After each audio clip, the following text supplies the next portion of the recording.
오늘의 주요 뉴스입니다. 국내 최초 달 탐사선 다누리가 연장 임무를 수행할 고도 60km 궤도에 안정적으로 진입했습니다. 다누리는 앞으로 기존보다 낮은 궤도에서 돌며 달 표면을 더욱 정밀하게 관측할 예정입니다. 구글에 이어 마이크로소프트도 자체 개발한 양자 컴퓨팅 칩 마요라나 1을 공개했습니다. MS는 이번 개발이 반도체처럼 양자 컴퓨터 시대를 앞당길 것으로 기대한다면서 수년 내 상용화까지 가능하다고 자신감을 보였습니다.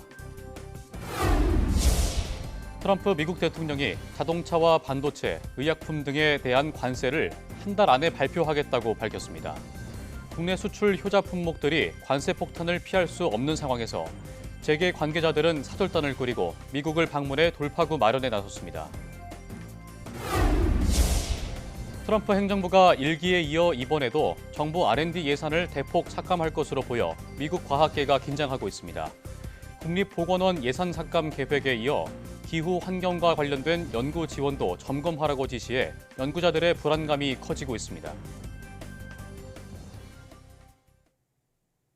여러분 안녕하십니까? 사이언스 투데이 시작합니다. 달 탐사선 다누리가 연장 임무 궤도 진입을 위한 고도 하강 기동에 성공했습니다. 한국항공우주연구원은 달 탐사선 다누리가 19일 오전 11시 10분쯤 고도 하강 기동을 시작했으며 이후 궤도 정보 분석을 통해 달 저고도에 안정적으로 진입했다고 밝혔습니다. 이번 기동으로 다누리의 고도 임무는 평균 100km에서 60km로 낮춰졌습니다. 항우연은 궤도 조정을 통해 다누리가 기존보다 낮은 궤도에서 약 7개월간 운영되며 달 표면을 더욱 정밀하게 관측할 수 있을 것으로 기대했습니다. 또 고도 하강 기동과 함께 다음 달 14일 발생하는 개기 월식에 대비한 위상 조정 기동도 동시에 진행됐다고 덧붙였습니다. 개기 월식 동안 태양빛이 차단돼 전력 생성이 불가능해지는 상황을 고려해서 다누리의 공전 궤도를 조정해 태양 전력 생성을 극대화할 수 있도록 최적화한 것입니다. 다누리는 지난 2022년부터 달 관측 임무를 수행해 오고 있습니다.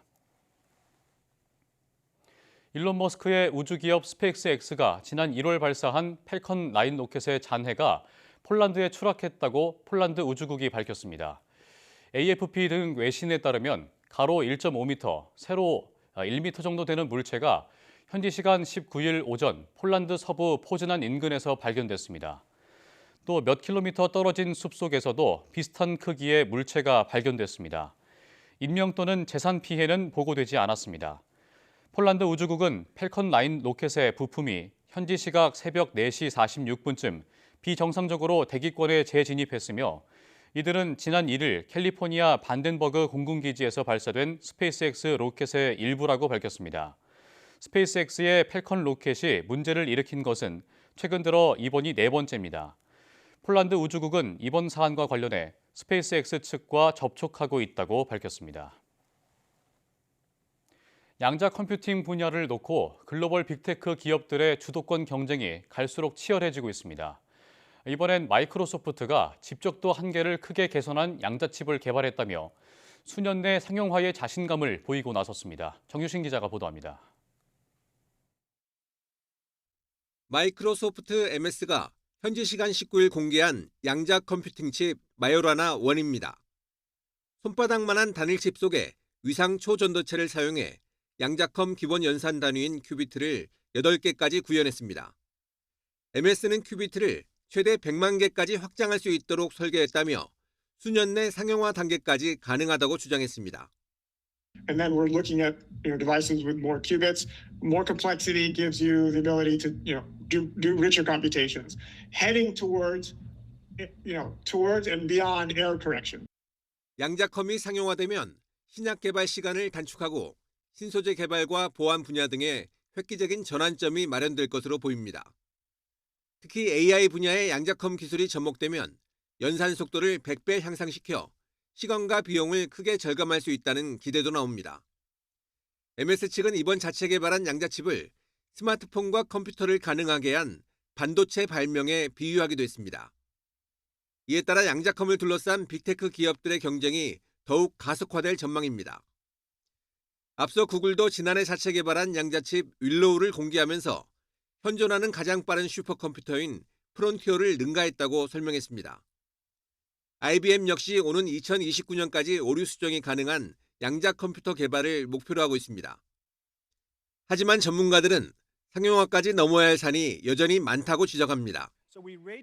지난달 젠슨왕 엔비디아 최고 경영자는 양자 컴퓨터가 상용화되기까지 최소 20년은 걸릴 것이라고 언급하기도 했습니다. 양자 컴퓨터 상용화가 멀지 않았다는 기대감에 뉴욕 증시에선 주요 기업 발표가 나올 때마다 관련 주가가 크게 출렁거리고 있습니다. YTN 정유진입니다. 정부가 세계 최고 수준의 인공지능 모델 개발 프로젝트를 추진하겠다고 밝혔습니다. 최상목 대통령 권한대행은 20일 서울 스퀘어 빌딩에서 제3차 국가인공지능위원회를 열고 빠른 시일 안에 한국형 챗GPT가 개발될 수 있도록 월드베스트 LLM 프로젝트를 추진하겠다고 말했습니다. 최 대행은 이를 위해 국가대표 최정예 AI팀을 선정해 대규모 GPU, 연구비 등을 전폭적으로 지원할 계획이라고 밝혔습니다. 나아가 범용 인공지능 독자 기술 확보를 위해 1조 원 규모 연구개발 프로젝트도 예비타당성 조사를 거쳐 추진하겠다고 말했습니다. 최 대행은 또 청년 인재들이 겨루는 글로벌 AI 챌린지를 개최하는 등 AI 핵심 인재를 양성하고 우수 인재를 유치하겠다고 강조했습니다. 이와 함께 2조 원 규모의 국가 AI 컴퓨팅 센터를 조속히 구축하고 연내 첨단 GPU 1만 장을 우선 확보해 컴퓨팅 자원 제공 서비스를 조기에 개시하겠다고 말했습니다. 네이버가 저비용 고성능 AI 모델 하이퍼클로바 X를 출시했습니다. 네이버는 기존 하이퍼클로바 X 모델에 성능은 더하고 운영 비용은 절감한 하이퍼클로바 X 플래그십 모델을 사내에 공개했다고 밝혔습니다. 이번에 공개된 하이퍼클로바 X 플래그십 모델은 텍스트와 이미지, 비디오 등 다양한 유형의 데이터를 학습하고 처리하는 인공지능인 멀티모달리티 능력을 고도화시켜 영상을 이해할 수 있는 기능이 새롭게 추가됐습니다. 또 주요 학습 데이터인 한국어와 영어, 코딩, 수학에 대한 종합적인 성능을 비교했는데 모든 분야에서 기존 모델을 앞질렀습니다.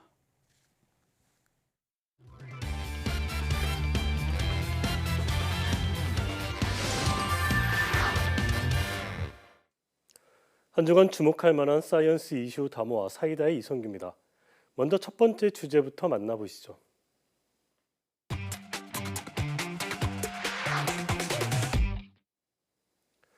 지난 17일이었죠.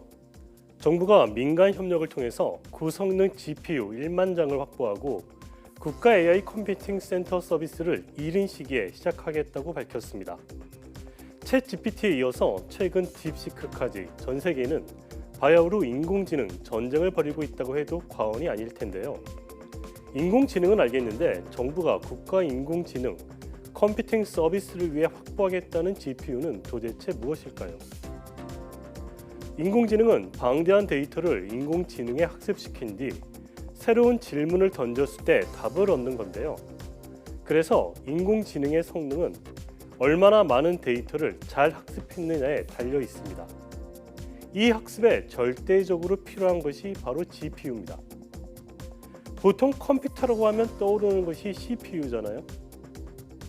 CPU는 중앙 프로세스 유닛의 약자로 흔히 컴퓨터의 두뇌라고 하죠. CPU는 복잡한 단일 연산 처리를 아주 잘하지만 다중 처리에는 효율이 떨어집니다. GPU는 그래픽 프로세스 유닛의 약자로 말 그대로 그래픽 처리 장치입니다. 요즘 컴퓨터 게임을 보면 화려한 화면, 즉 그래픽을 자랑하는데요. GPU는 이런 그래픽을 처리하는 장치라고 볼 수 있습니다. GPU는 CPU와 달리 단순한 다중 연산 처리의 강점이 있습니다. 바로 이 점이 인공지능 학습, 일명 머신러닝을 촉진하는 겁니다. 예를 들면요. 일론 머스크가 이끄는 인공지능 기업 xAI가 최근 새 인공지능 모델인 그록3를 공개했는데요. 머스크는 그록3가 지구에서 가장 똑똑한 인공지능이라고 강조했는데 그록3는 엔비디아의 최신 GPU 10만 개를 탑재한 슈퍼컴에서 2억 시간 동안 학습을 받았습니다. 요즘 소위 가장 잘 나가는 기업이라면 엔비디아를 꼽을 수 있죠.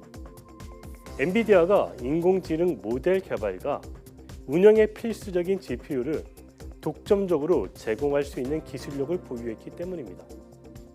이런 측면에서 엔비디아의 GPU를 얼마나 많이 확보하고 있느냐가 인공지능 경쟁의 핵심으로 볼 수도 있습니다. 엔비디아의 최신 GPU를 가장 많이 보유한 기업은 미국 메타인데요. 대략 15만 개를 보유한 것으로 추정되고 있습니다. 이 GPU 한 개의 가격이 3만 달러, 우리 돈으로 4,300만 원 정도이니까 15만 개면 무려 6조 원이 넘습니다. 이 인공지능 컴퓨팅 성능이 고성능 GPU와 직결되는 만큼 우리도 민간이 협력해서 GPU 확보에 총력을 기울여야겠습니다. 이어서 두 번째 주제 만나보시죠.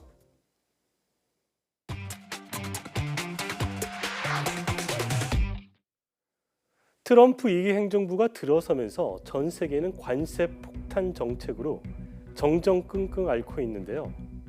이 관세 폭탄만큼이나 미국인들을 괴롭히는 게 있습니다. 바로 트럼프 행정부의 R&D 예산 삭감 방침입니다. 트럼프 행정부는 지난 1기 때도 정부 R&D 예산을 대폭 삭감했던 전력이 있죠. 이런 이유로 미 과학계는 트럼프 대통령이 취임하기 전부터 우려의 목소리를 냈었습니다. 이런 우려의 목소리가 최근 미국 과학진흥협회 AAAS 연례회의를 통해서 더욱 고조되는 모양새입니다. 트럼프 대통령은 두 번째 임기를 시작한 지 몇 주 만에 대학을 비롯한 연구기관에 강력한 규제를 시행하고 있죠. 수지프 파라크 미 과학진흥협회 회장은 현재 미국 과학계의 분위기에 대해서 불안과 우려, 상실감이 감돈다고 말했습니다. 과학자들이 우려하는 것은 국립보건원 NIH나 국립과학재단 NSF 같은 엄청난 규모의 연구 자금을 지원하는 연구기관의 예산 삭감인데요. 이들 기관은 해마다 수천 개의 연구 프로젝트를 진행하고 있죠. 이 프로젝트에 수십만 명의 대학과 연구기관 과학자들이 참여하고 있어서 연구비 삭감은 이들의 생계와 직결된 문제입니다. 트럼프 행정부는 우선 국립보건원 예산에서 40억 달러, 우리 돈 5조 7천여억 원을 삭감하려는 계획을 추진하고 있는데요. 연방법원이 현재 이 계획 시행을 보류했지만 과학계는 이와 비슷한 조치가 다른 연구기관에도 적용될 것으로 우려하고 있습니다. 트럼프 행정부는 연구 자체를 줄이는 것이 아니라 불필요한 낭비를 없애는 것이라고 밝혔는데요. 이런 주장은 일론 머스크가 수장으로 있는 정부 효율부의 입장과 같은 맥락입니다. 머스크는 대대적인 미국 공무원 조직의 개편을 예고했었죠. 한마디로 공직사회에 불필요한 낭비가 많다는 게 머스크의 요지입니다. 미 과학계는 과학 분야 전반에 걸친 충격이 불가피할 것으로 전망하면서도 기후환경 분야의 타격이 클 것으로 진단하고 있습니다. 트럼프 대통령이 이미 기후변화의 위협, 지구온난화 등이 과대평가됐다는 입장을 여러 차례 표명했기 때문입니다. 트럼프 행정부는 실제 미국 해양대기청에 기후과학, 기후위기, 청정에너지, 오염 등의 용어가 포함된 연구 지원을 점검하라고 지시하기도 해서 기후 관련 과학자들의 불안감은 더욱 커지고 있는 모양새입니다. 보스턴에서 열린 이번 연례회의에는 수천 명의 과학자가 참석했는데요. 과학자들은 뒤숭숭한 분위기에서 대응 방안을 논의한 것으로 전해지고 있습니다. 이래저래 미국 과학계는 뒤숭숭할 수밖에 없는 상황입니다. 미국발 과학 분야 예산 감축이 전 세계 과학계에는 또 어떤 영향을 미칠지 우리 과학계도 촉각을 곤두세우고 있습니다. 지금까지 사이언스 이슈 담화 사이다의 이성규입니다.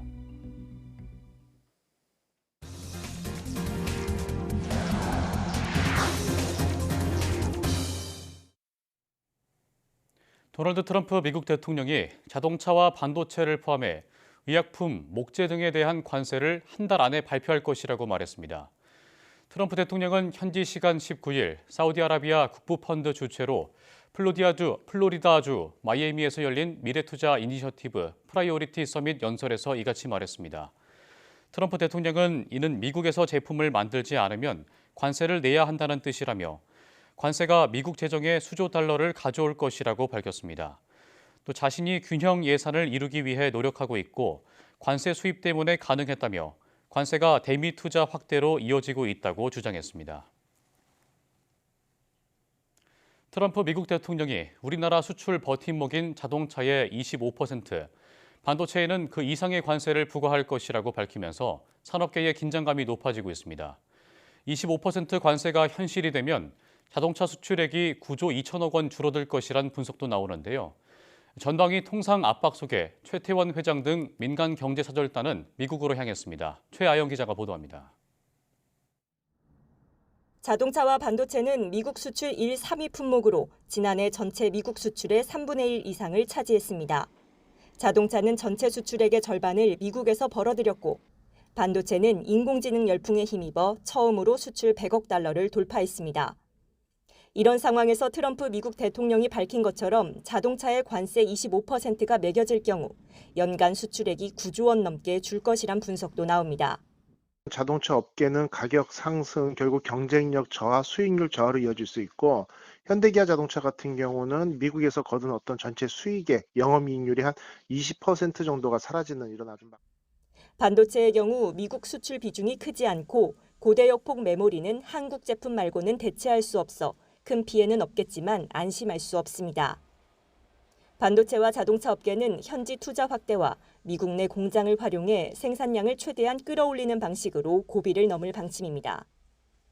관건은 관세 부과까지 남은 기간 동안 미국과 협상해 최대한 불이익을 줄이는 것입니다. 이제부터는 통상 총력전입니다. 미국발 통상 전쟁에 어떻게 대응하느냐에 따라 국가별 명암이 엇갈릴 것입니다. 정부는 대미 협상 카드로 쓰기 위해 미국이 비관세 장벽으로 꼽아온 사안들에 대해 점검 작업에 들어갔습니다. 30개월 이상 쇠고기 수입 금지 조치와 플랫폼 규제 관련 사안 등입니다. 탄핵 정국으로 정상외교가 힘을 잃은 상황에서 최태원 SK 회장 등 재계 관계자들은 사절단을 꾸려 직접 돌파구 마련에 나섰습니다. 미국 정부 고위 관계자들 미팅 예정돼 있습니다. 반도체에 우리나라 위기라는 얘기도 많은데 좀 앞으로 업계들과 좀 위기도 기회도 있죠. 네. 고맙습니다. 자동차와 반도체, 철강, 에너지 등 20대 그룹 핵심 산업 대표들이 대거 동행했고 미국산 에너지 수입 확대와 조선 분야 협력, 완성차 제조 시설 투자 등 협력안을 가지고 이틀간 미국 측 관계자들을 만납니다. 트럼프 대통령발 관세 정책이 시한폭탄으로 다가온 가운데 첫 민간 통상외교에 나선 경제계가 어떤 성과를 들고 올지 관심이 쏠립니다. YTN 최하영입니다. 과학기술정보통신부 우정사업본부가 친환경 소비 시 다양한 혜택을 주는 어디로든 그린카드를 오는 24일 출시합니다. 어디로든 그린카드를 이용하면 전기차 충전, 공유 모빌리티를 이용할 때 월 최대 10,000원의 적립금을 제공받고 녹색 제품 등 인증 제품 구매 시 구매 실적 금액의 최대 25%까지 에코머니 포인트를 적립할 수 있습니다. 또 지방자치단체 공공시설 이용 시에도 무료 입장 또는 할인 등 혜택을 받을 수 있고 그린카드 사용 시 적립되는 에코머니 포인트는 홈페이지와 콜센터를 통해 현금 또는 상품권으로 교환해 사용 가능합니다. 재생 플라스틱 등 친환경 소재로 만든 그린카드는 우체국 창구, 인터넷 뱅킹, 스마트 뱅킹 등 비대면 채널에서 발급 신청이 가능하며 실물 카드는 우편을 통해 신청한 주소로 배송받을 수 있습니다. 앞으로 생수나 음료 페트병 제품을 만들 때 용기 재료의 10%는 의무적으로 재생원료를 사용해야 합니다. 또 원료 생산자에게 부과하던 재생원료 사용 의무가 생수, 음료 업체로 변경되고 적용 대상 규모도 한 해 10,000톤 이상 페트병 생산자에서 5,000톤 이상 생산 업체로 확대됩니다.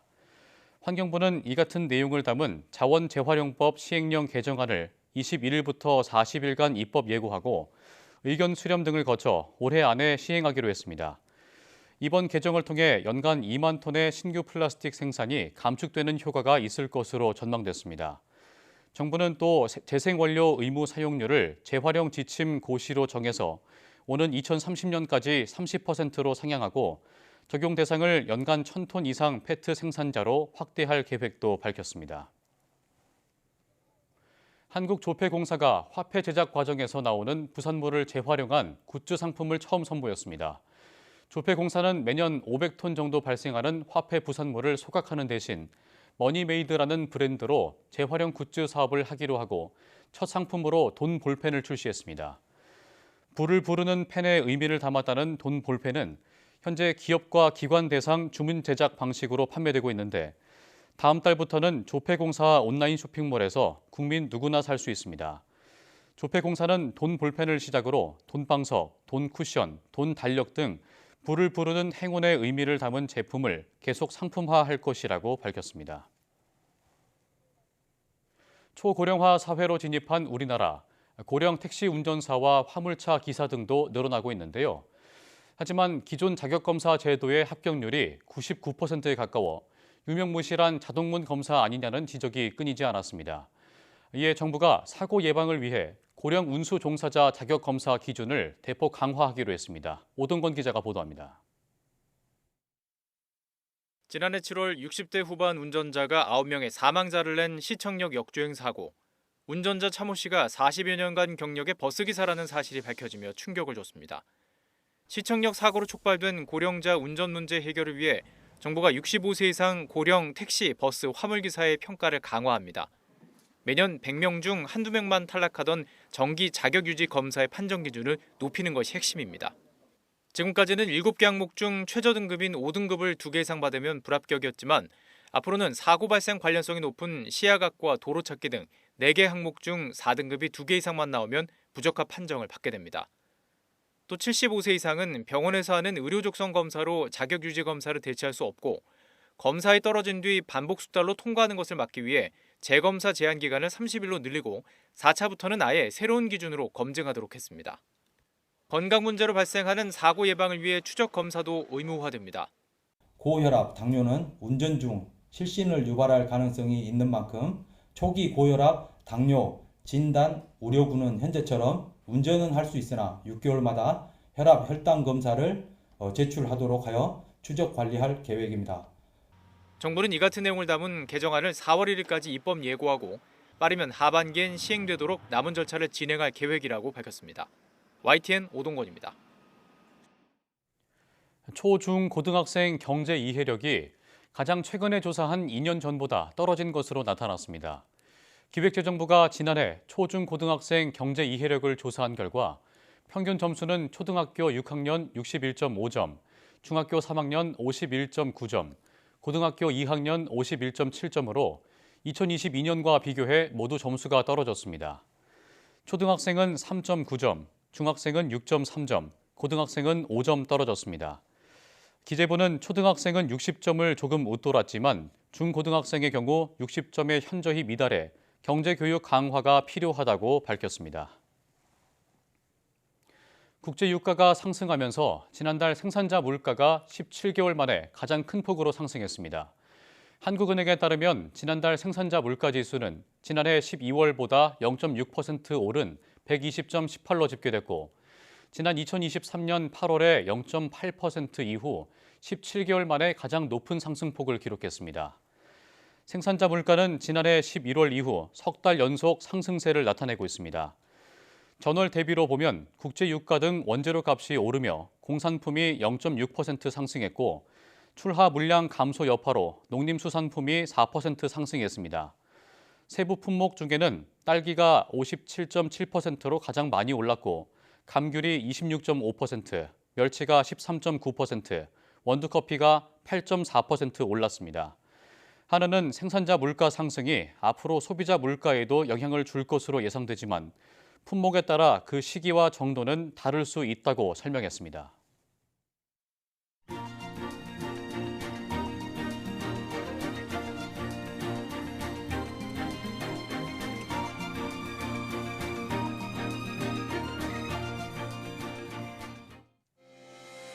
정부의 일방적인 의대 증원 정책에 반발해 전공의가 병원을 떠나면서 시작된 의정 갈등이 1년을 꽉 채웠습니다.